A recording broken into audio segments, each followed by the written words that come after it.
आज तुम समय बर्बाद कर रहे हो, कल वही समय तुम्हें बर्बाद कर देगा। आज नींद जीत रही है, कल तुम्हारी जिंदगी हार जाएगी। और याद रखना, सपने वो नहीं जो सोते वक्त आते हैं, सपने वो है जो तुम्हें सोने नहीं देते हैं। तो बच्चों, मई का महीना आ गया है। यह कोई साधारण महीना नहीं है। यही वो समय है जहां से टॉपर और एवरेज स्टूडेंट के बीच फर्क बनना शुरू हो जाता है। और अगर तुमने मई को संभाल लिया तो समझ लेना पूरा साल संभल गया। लेकिन समस्या क्या है? अभी पढ़ाई में मन नहीं लगता, मोबाइल बार बार ध्यान भटका देता है, और सबसे बड़ी समस्या कंसिस्टेंसी नहीं बन पाती है सर। आईपीएल देखने में ज़्यादा मन लगता है और लगातार पढ़ नहीं पाते हैं। तो बच्चों, आज मैं तुम्हें 3 ऐसी चीज़ें बताऊंगा जो तुम्हारी पढ़ाई बिल्कुल बदल देगी। Best time table, AI study trick और 10 गुना memory power formula. Best time table आसान और काम करने वाला कैसे बनाएं? तो टॉपर का टाइम टेबल कोई परफेक्ट टाइम टेबल नहीं होता, लगातार फॉलो किया हुआ होता है। इसका मतलब क्या है बच्चों? टाइम टेबल ऐसा बनाओ जिसको तुम डेली फॉलो कर सको, और एक अपने अंदर दृढ़ निश्चय बनाओ कि अगर मैं इस टाइम टेबल को बनाया हूँ तो पूरा मैं फॉलो करूँगा। और देखो, टाइम टेबल होना कैसा चाहिए, एक आइडियल टाइम टेबल बता रहा हूँ। सुबह 5 से 8 बजे तक पढ़ो, ये सबसे पावरफुल समय होता है। इसमें जितने भी हार्ड सब्जेक्ट हैं, थ्योरी सब्जेक्ट हैं, उन पे फोकस करो। और दोपहर के समय अगर स्कूल जा रहे हो आप, तो दोपहर में मत पढ़ना। लेकिन जैसे आप किसी एग्जाम की तैयारी कर रहे हो, तो दोपहर में जो 11 से 2 बजे का टाइम है, इसमें आप प्रैक्टिस, न्यूमेरिकल और राइटिंग के प्रैक्टिस करो। और शाम का टाइम जब 5 से 7 बजता है, इस समय आप रिवीजन और वीक टॉपिक पे ध्यान दो, क्योंकि इस पे भी ध्यान देना काफ़ी ज़रूरी है। और रात में सोने से पहले मात्र 1 घंटा थोड़ा सा रिवीजन और अगले दिन का प्लानिंग करके सो बच्चों। देखो, होता क्या है, अगर हम सुबह ऐसे एम्प्टी दिमाग से, मतलब खाली दिमाग से उठते हैं, तो हमारे पास कुछ आइडिया नहीं रहता और आधा दिन वैसे ही बीत जाता है। लेकिन जब आप सोते हो, एक प्लानिंग, एक लक्ष्य बना के अगले दिन का रखते हो, तो इससे होता क्या कि आपकी मेमोरी में पहले से प्लान रहता है। तो प्लानिंग के साथ सुबह उठते हो तो आप ज़्यादा इफेक्टिव रहते हो बच्चों।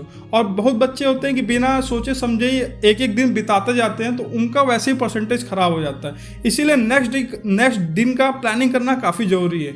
एक नियम हमेशा याद रखना कि 6 से 8 घंटे की अच्छी पढ़ाई ज़्यादा इंपॉर्टेंट है 12 घंटे के बेकार पढ़ाई से। बहुत सारे बच्चों को आप देखते हो कि दिन रात किताब लेके बैठे रहते हैं, लेकिन ध्यान कहीं और रहता है। वैसी पढ़ाई नहीं करनी है आपको, एकदम पावरफुल पढ़ाई करनी है कंसंट्रेशन के साथ। और दूसरा है बच्चों, एआई स्टडी ट्रिक। आज का सबसे बड़ा वेपन। जो बच्चा एआई का यूज़ नहीं कर रहा है, वो लाइफ में वैसे ही पीछे हो जाएगा।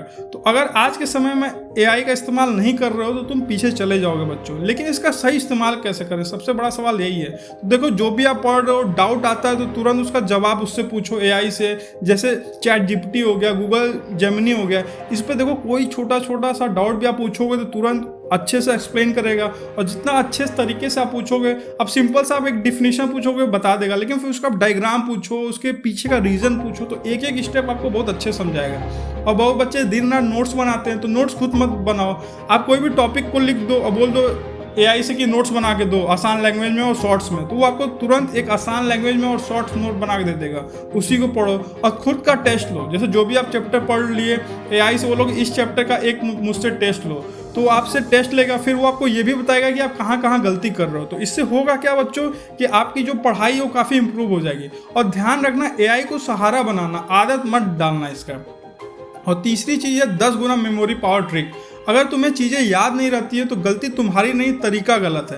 एक्टिव रिकॉल करो, मतलब किताब बंद करके खुद से याद करो। जो भी चैप्टर पढ़ लेते हो, थोड़ा दिमाग पे अपने प्रेशर दो, किताब बंद करो, क्या पढ़े हो रिकॉल करने की कोशिश करो। और स्पेस्ड रिपीटिशन को समझो बच्चों, मतलब 1 दिन बाद, 3 दिन बाद, 7 दिन बाद दोहराने की आदत डालो। जो चीज़ पढ़े हो उसको फिर कल रिवाइज करो, फिर 3 दिन बाद करो, फिर 7 दिन बाद करो। देखना आपकी मेमोरी में कितना जल्दी वो चीज़ें फीड हो जाएंगी। और फिर आता है आपका फेमन टेक्निक। जो पढ़ा है उसी को आसान भाषा में समझाने की कोशिश करो। मतलब कोई भी आप टॉपिक पढ़ लिए तो अपने दोस्तों को या छोटे भाई को उसी को अपने लैंग्वेज में समझाने की कोशिश करो। अगर आप अच्छे से समझा पा रहे हो तो इसका मतलब वो चीज़ आप लाइफ टाइम नहीं भूलोगे। और याद रखना, जितना ज़्यादा दोहराओगे उतना ही दिमाग में बैठेगा बच्चों। तो बच्चों, ये थी आपको कुछ टेक्निक जो अगर आप फॉलो करोगे तो आसानी से आपकी जो पढ़ाई में काफ़ी अच्छा इंप्रूवमेंट आ जाएगा। और अगर आज से तुमने मेहनत नहीं की है बच्चों, तो कल आपको पछताना पड़ेगा। क्योंकि देखो, बहुत सारे बच्चे ऐसे होते हैं, अभी उनको नहीं समझ में आता। समझ में आपको उस दिन आता है जिस दिन आपका रिजल्ट आता है। फिर आपको ये लगता है, अरे यार, मैं साल भर कैसे बर्बाद कर दिया।